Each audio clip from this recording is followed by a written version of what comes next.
Picture an ant standing on second base. He notices that every once in a while a human comes and stands on the base. And every once in a while a human, running very fast, touches the base and then speeds past.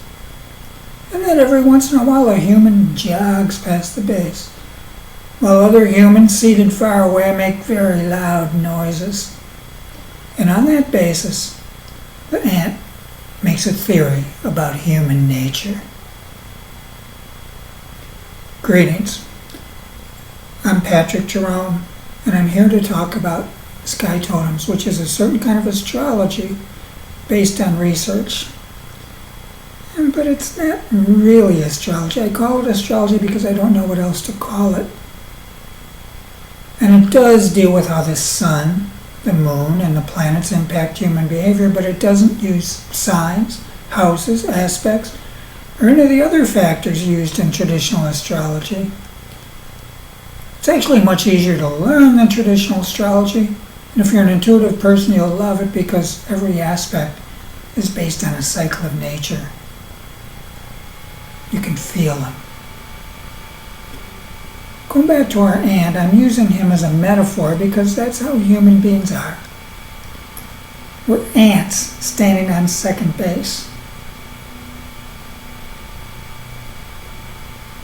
And when we make theories about life, there's bound to be something missing. But we try, because we're a questing species and it is our nature to make theories. In the coming weeks, I'm going to be sharing information, and at times it will sound like I know what I'm talking about, and in a limited way, I do. I've worked very hard at making skyTotems as accurate as possible. I've cast over 250,000 horoscopes, organized by profession, and done statistical studies of them. And I've done hundreds of keyword studies and used statistics to analyze them. There isn't an aspect in skyTotems that hasn't been gone over and over again. Nevertheless, it's not a perfect system.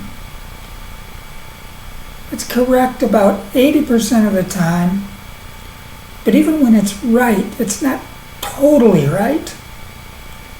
There's always something missing, and there's always going to be something missing, because we're ants on second base, and we will never understand life. Not totally. The creation is too vast, and the human mind is too limited. But we try, and we share what we've learned, or think we've learned, because that's what humans do. What I mean is, it's one of the things humans do. One among many.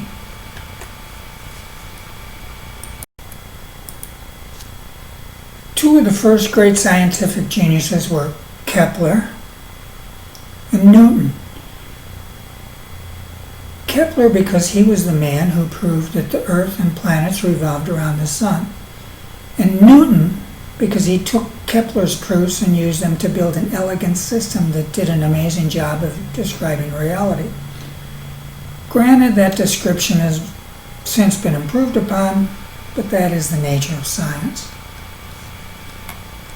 The connection between Kepler and Newton and the talks I will be giving is that both Kepler and Newton were religious men. They were seekers of ultimate truth who, like our ant, had a burning desire to discover the meaning of things. But unlike most modern scientists, who are, for the most part, agnostics and atheists, both Kepler and Newton were believers who sought both a physical and a metaphysical explanation for how things worked. For them, the physical and metaphysical weren't separate. Indeed, it was impossible to describe reality without taking both into consideration.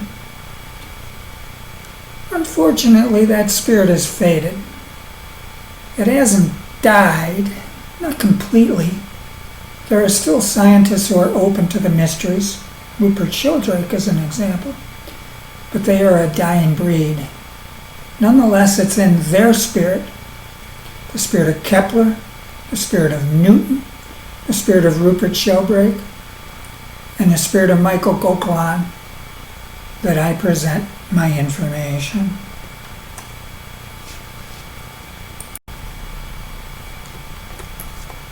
To start it off, let me share a quote from Kepler.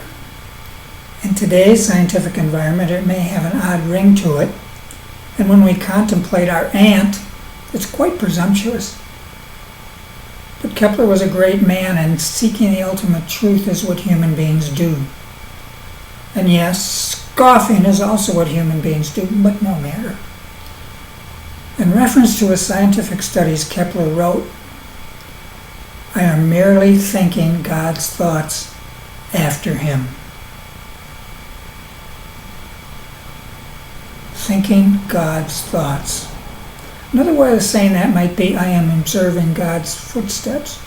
Or he might be saying, I am trying to figure out what God's intentions were. And that, in a way, is what true science does. Kepler was asking not just what is the creation, but why?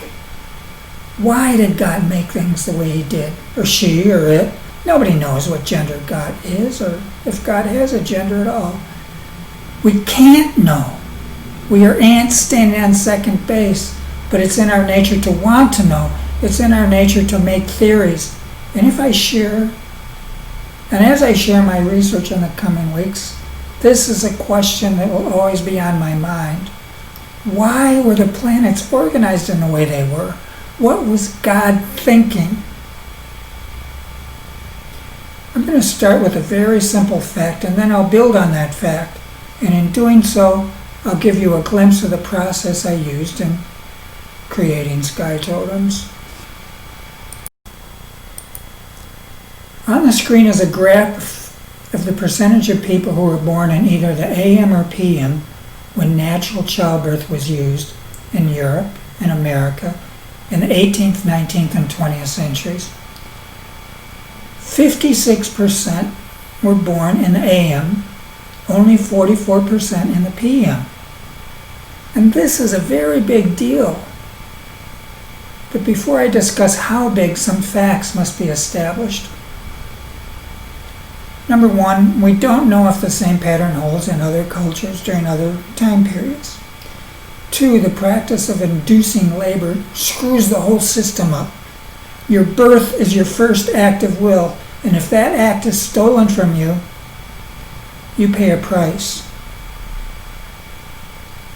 My reference to clock times, AM and PM is a shorthand way of expressing an astronomical phenomena.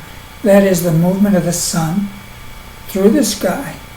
In the picture on your screen, the green AM side represents a period when the sun is moving upward toward the midheaven, and the purple PM side shows the sun heading downward towards the nadir.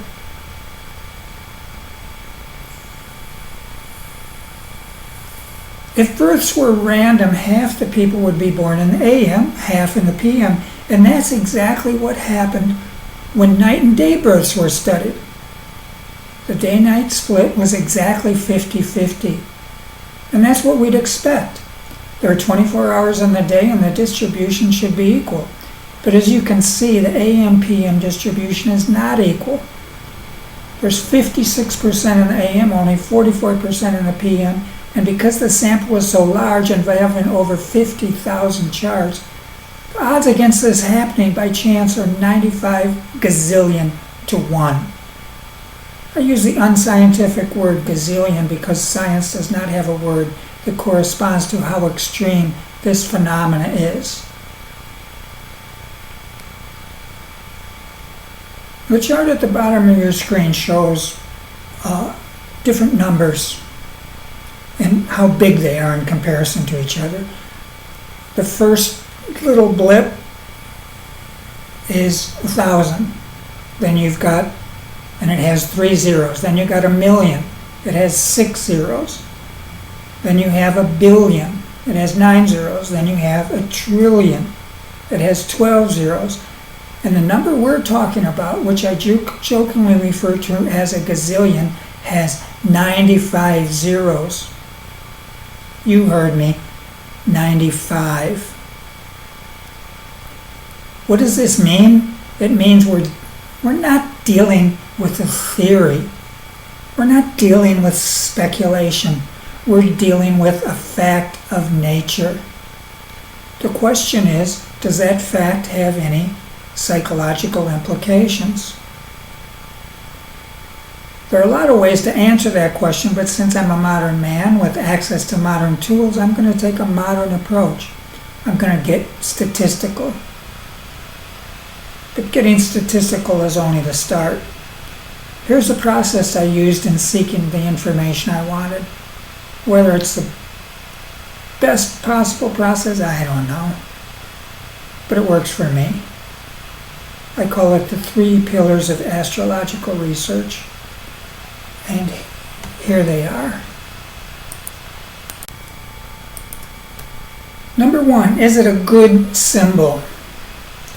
2, is there data to back it up? And 3, do the symbol and the data work together? Point number 1, is it a good symbol? After Michael Gauquelin presented his data on the Mars factor to a group of scientists, one professor leaned over to another and whispered, "He has certainly proved his point, but I wish it were Venus." Why would he say that? It's because there's a long history dating back past the Chaldeans of seeing Mars as a planet of aggression.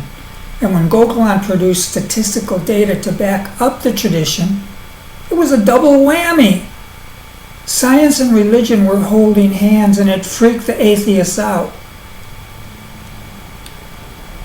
The factors we're looking at here, AM and PM birth, they're good symbols because it's something that occurs in nature, and it couldn't be more basic. The daily cycle of the sun. And we've got the added piece of information that more people are born in the AM than the PM. So far, so good. Now we're seeking a double whammy, something that shows that the data and the symbol are working together. And we get it. We don't get it in the data on professions. AM, PM births have no significant impact on the number of athletes, actors, politicians, artists, musicians, writers, doctors, scientists, businessmen, military leaders, freedom fighters, alcoholics, mental patients, or murderers. None.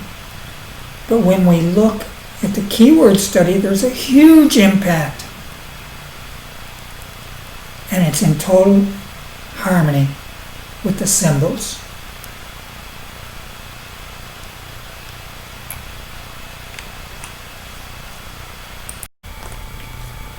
For AM births, there are statistically significant correlations with the following keywords: responsible, dutiful, cooperative, self-sacrificing, normal, conventional, traditional, family-oriented, status-conscious, security-conscious, a team player, all with confidence levels exceeding 95%. To summarize it in one phrase, AM people take the main road. For PM births, there are statistically significant correlations with the words independent, innovative, whimsical, adventurous, a maverick, a critical thinker, and a boundary pusher, all with confidence levels exceeding 94%. To summarize this in one phrase, PM people take the road less traveled. Okay, now let's take a breath, take a step back, and drink this information in. AM people, representing the majority, take the main road. PM people, representing the minority, take the road less traveled. The symbol and the data are in harmony. I augmented this data with another study. I like to look at the charts of writers, partly because I write myself, but also because writers are constantly sharing their thoughts and feelings. And although writers as a group show no AM/PM preference, AM writers dominate the bestseller list. Think Stephen King, Jackie Collins, Rex Stout, Irving Wallace, Louis L'Amour, while PM writers dominate the outlaw list. Think Jack Kerouac, Ken Kesey, Henry Miller, D.H. Lawrence. Commercially minded writers skew to the AM, rebellious writers to the PM. Why is this?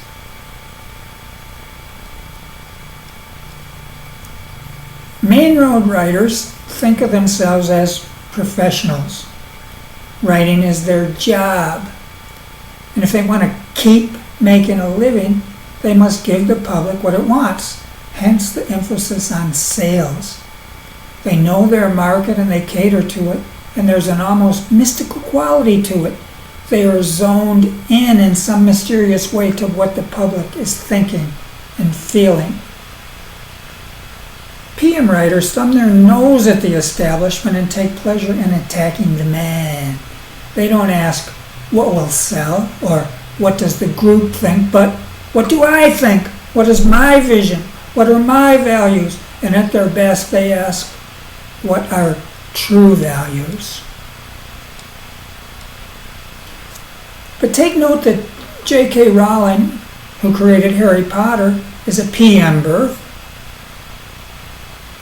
and that the notorious rebels Norman Mailer and Allen Ginsberg are both AM births. So there's a switch. Does that invalidate the system? No, but it gives us an insight into how skyTotems works. Clearly, we're not dealing with immutable forces. We're dealing with probabilities.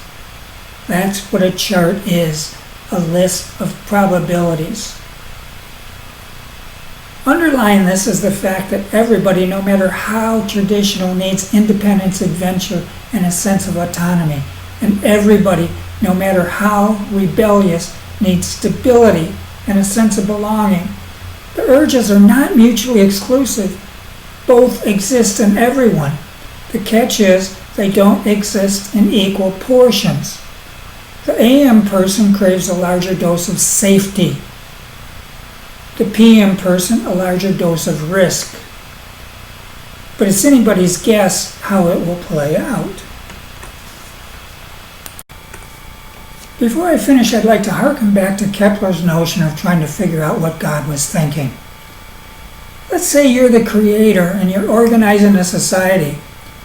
What would you want more of? You'd want more normal people, wouldn't you? You'd want dutiful people. You'd want devoted servants who go to work, do their jobs, and make sure the trains run on time.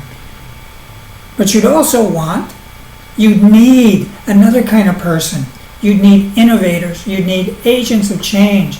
You need people who aren't afraid to say that the emperor has no clothes. But you don't want too many of those people. You certainly don't want them to be the majority. Things would get too chaotic.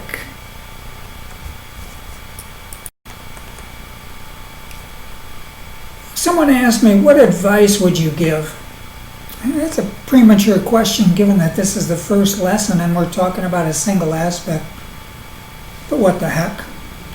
To the AM person, my advice is find a trade, develop a skill, pull your weight, do something that serves the greater good, and above all, make yourself useful. To the PM person, my advice is ask yourself, what is it I really want to do? But don't because I don't have the money or the time or because I'm afraid. We'll dig deep, find the courage, and do it. And to both AM and PM people, I say, regardless of how many times you have screwed up in the past, remember, it is better late than never.